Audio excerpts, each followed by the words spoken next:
हम माँ संतोषी की आज भक्तों कथा सुनाते हैं, पावन कथा सुनाते हैं। सुख संतोष मिले सुनकर सब दुख मिट जाते हैं, हम कथा सुनाते हैं।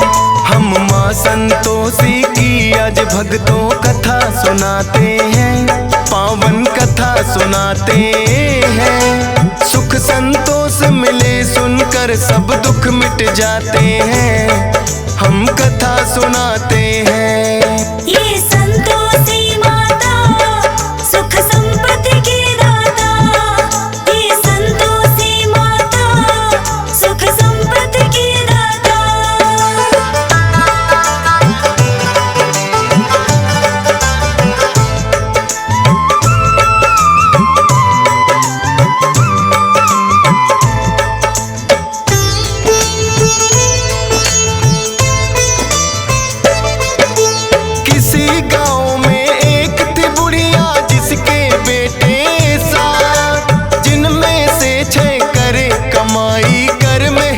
दिन रात लेकिन छोटा पुत्र कुछ भी ना करता था काम, हरदम घर में पड़ा रहे दिन रात करे आराम। लेकिन माता ठीक समय पर देती सबको खाना, करती है माँ प्यार मुझे ये था उसने माना।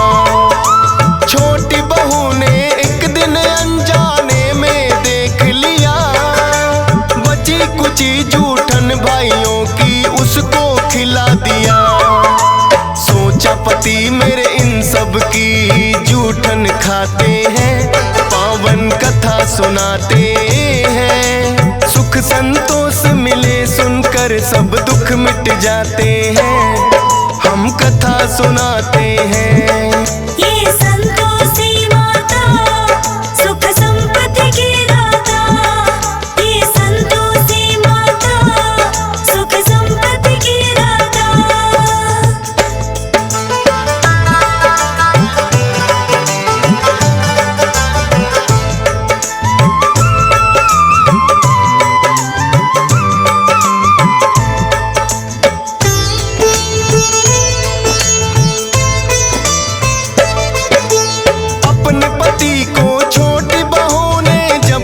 बतलाया माँ की इस हरकत पे उसको यकीन नहीं आया। बोला अपनी आंखों से जब तक ना देखूंगा, झूठ है बात तुम्हारी या सच कैसे मानूंगा। पतली चादर ओढ़ के फिर वो गया था घर में ले, माता क्या करती है वो चुपचाप रहा था। माता बड़े प्रेम से 6 भाइयों को रही खिला, बची कुची जूठन का फिर एक लड्डू बना लिया। खाने को उसे दिया है जब भाई चले जाते हैं, पावन कथा सुनाते हैं। सुख संतोष मिले सुनकर सब दुख मिट जाते हैं, हम कथा सुनाते हैं। ये संतोषी माता सुख संपत्ति की दाता, ये संतोषी माता सुख संपत्ति की दाता।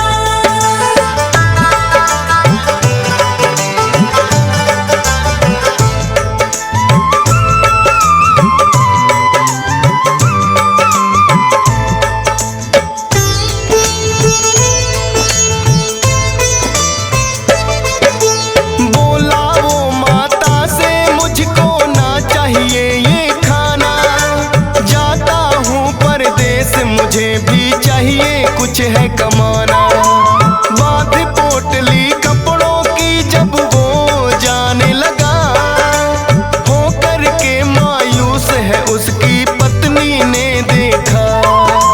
बोला के परदेस चला मैं मत घबराना प्यारी, एक निशानी मुझको चाहिए दे दो कोई तुम्हारी।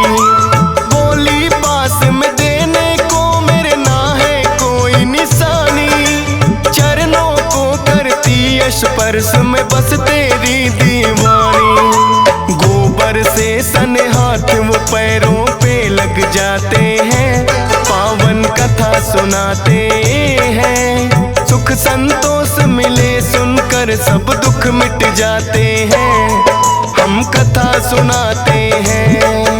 ये संतोषी माता सुख संपत्ति की दाता, ये संतोषी माता सुख संपत्ति की दाता।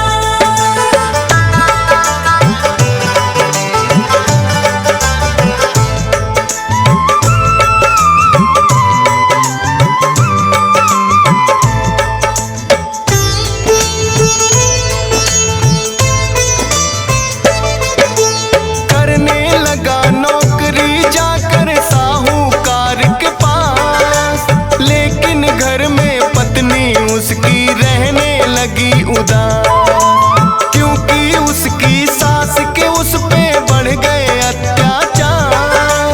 बात बात पे डांट पड़े और पड़ती है कभी मार, सहती रही वो जुल्म सास की, करती क्या बेचारी।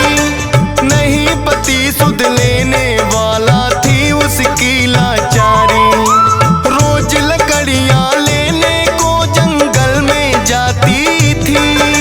भूसे की रोटी लेकिन उसे सास खिलाती थी, देखे राह पति की लौट के कब वो आते हैं, पावन कथा सुनाते हैं। सुख संतोष मिले सुनकर सब दुख मिट जाते हैं, हम कथा सुनाते हैं। ये संतोषी माता सुख संपत्ति की दाता, ये संतोषी माता सुख संपत्ति की दाता।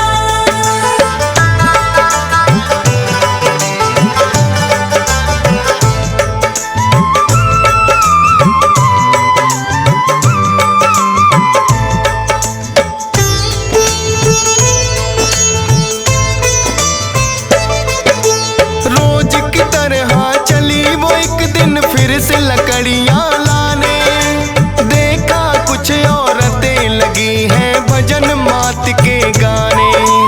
डरती डरती एक औरत से वो तो लगी है पूछने, बोली माता संतोषी को हम आए हैं पूजने। माता संतोषी के किए हैं 16 शुक्रवार, करना है उद्यापन व्रत का हमको तो इस बार। 16 शुक्रवार व्रत जो माता के करती, मनोकामना हो पूर्ण माँ झोली है भरती। इसीलिए हम मिलकर माँ की महिमा गाते हैं, पावन कथा सुनाते हैं। सुख संतोष मिले सुनकर सब दुख मिट जाते हैं, हम कथा सुनाते हैं।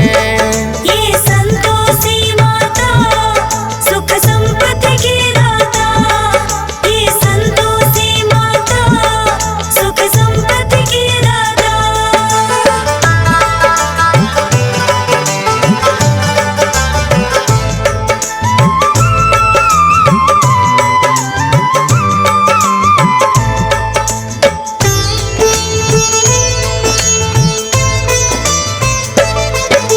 सुनकर उसकी बातें उसने मन में प्रण है लिया, 16 शुक्रवार करूंगी मैं भी तेरी माँ। लौटी जब घर में वापस उसे मिली है खुशखबरी, पति की आई थी चिट्ठी जो बड़े चाव से पढ़ी। पति का भेजा धन भी संग में चिट्ठी के आया, माता संतोषी की उस पे हो गई थी छाया। जाकर माता के मंदिर वो करने लगी विनती, लौटा दो माँ सुहाग मेरा ना चाहत दौलत की। उसके पति फिर अपने सेठ से छुट्टी चाहते हैं, पावन कथा सुनाते हैं। सुख संतोष मिले सुनकर सब दुख मिट जाते हैं, हम कथा सुनाते हैं। ये संतोषी माता सुख संपत्ति की दाता, ये संतोषी माता सुख संपत्ति की दाता।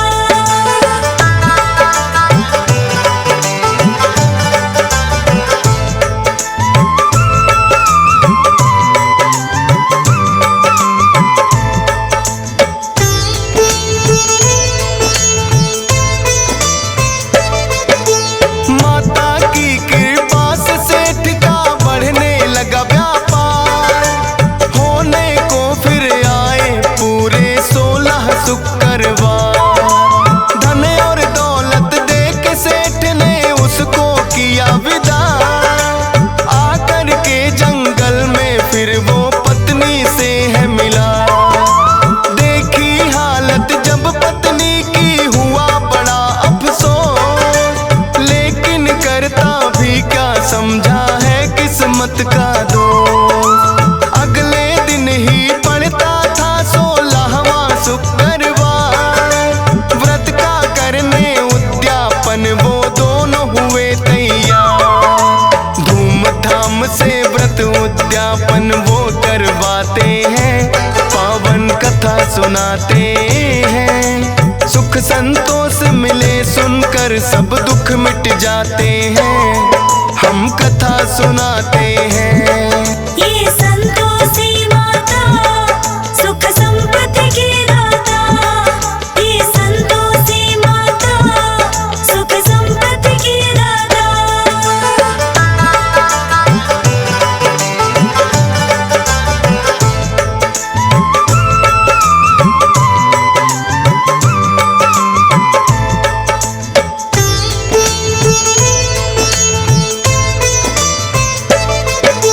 सभी जेठानी मिल कर के कोई लगी सोचने जान, थोड़े दिन में हो गए कैसे दोनों माला माल। व्रत उद्यापन इन दोनों का पड़े भंग करवाना, बेटे को वो बोली दक्षिणा लेके खटाई खाना। जलन भावना से है उन्होंने कर दी चतुराई, माता के भंडारे में भी मिला दी सबने खटाई। माता संतोषी ने फिर तो ऐसा कोप किया, हाथ पैर उनके हुए टेढ़े मार गया लकवा। दोनों माता संतोषी से माफी चाहते हैं, पावन कथा सुनाते हैं। सुख संतोष मिले सुनकर सब दुख मिट जाते हैं, हम कथा सुनाते हैं। ये संतोषी माता सुख संपत्ति की दाता, ये संतोषी माता सुख संपत्ति की दाता।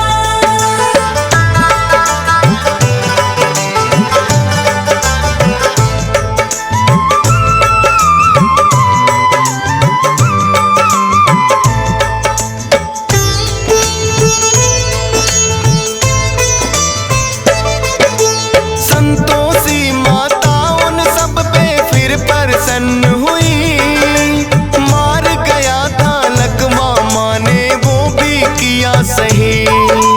व्रत उद्यापन बड़े चाव से मिलकर सबने किया, सारे ही परिवार पे हो गई माँ की फिर से दया।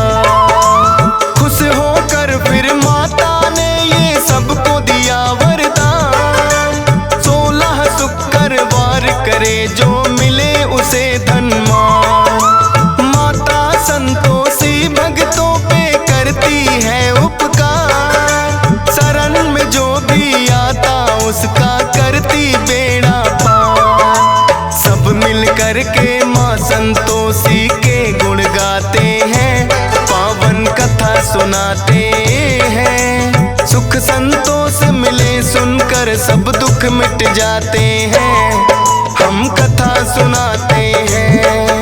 ये संतोषी माता सुख संपत्ति की दाता, ये संतोषी माता सुख संपत्ति की दाता।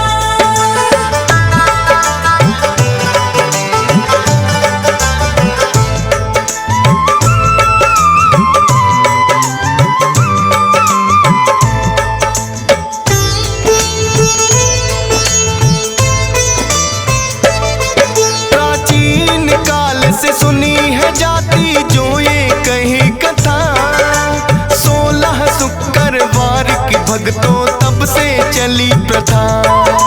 गुड़ और चने का भोग मात को लगाया जाता है, वही प्रसाद तो भक्तों में बंटवाया जाता है। चरणों में तेरे करता विनती हंस राज रिलहन, सुबह शाम करता माता के चरणों में वंदन। मिलता है संतोष सब्र माँ जिसका रखती ख्याल, कृपा रहे तुम्हारी तो गाता रहे डीएस पाल। फौजी सुरेश से मूर्ख भी ज्ञानी बन जाते हैं, पावन कथा सुनाते हैं। सुख संतोष मिले सुनकर सब दुख मिट जाते हैं, हम कथा सुनाते हैं।